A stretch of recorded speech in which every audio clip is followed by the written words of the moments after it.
सावित्रीबाई फूले पुणे विश्वविद्यालय का 124वां स्नातक समारोह बुधवार 3 जुलाई को हर्षोल्लास के साथ आयोजित किया गया।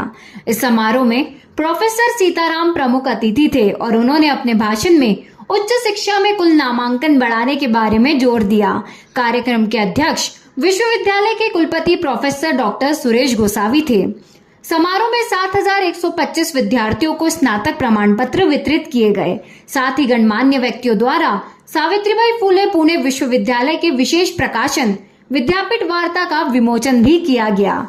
विभिन्न परीक्षाओं में उत्कृष्ट प्रदर्शन करने वाले 71 विद्यार्थियों को 117 स्वर्ण पदक देकर सम्मानित किया गया। विश्वविद्यालय के इंडोर हॉल में आयोजित इस समारोह में 4,814 छात्रों को डिग्री प्रमाण पत्र, 2020 छात्रों को मास्टर डिग्री, 35 छात्रों को डिप्लोमा, 239 छात्रों को पीएचडी, 14 छात्रों को मास्टर डिग्री दी गई और 3 छात्रों को एमफिल प्रदान की गई। समारोह में प्रोफेसर सीताराम ने कहा कि नई शिक्षा नीति का लक्ष्य 2035 तक उच्च शिक्षा में कुल नामांकन अनुपात को 50% तक बढ़ाना है। अगर इस लक्ष्य को हासिल करना है तो 1000 और नए विश्वविद्यालय बनाने होंगे और यह देश के सामने एक बड़ी चुनौती है।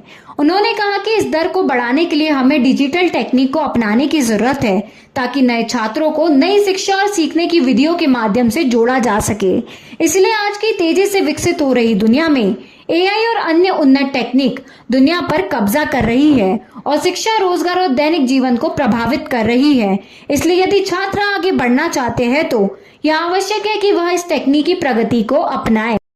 Being a graduate of Savitribai Phule University is a significant achievement for each one of you and a source of immense pride.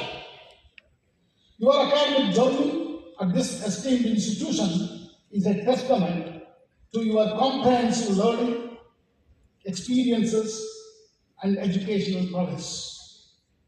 As you may know, Savitribai Phule University is renowned as the Oxford of the East.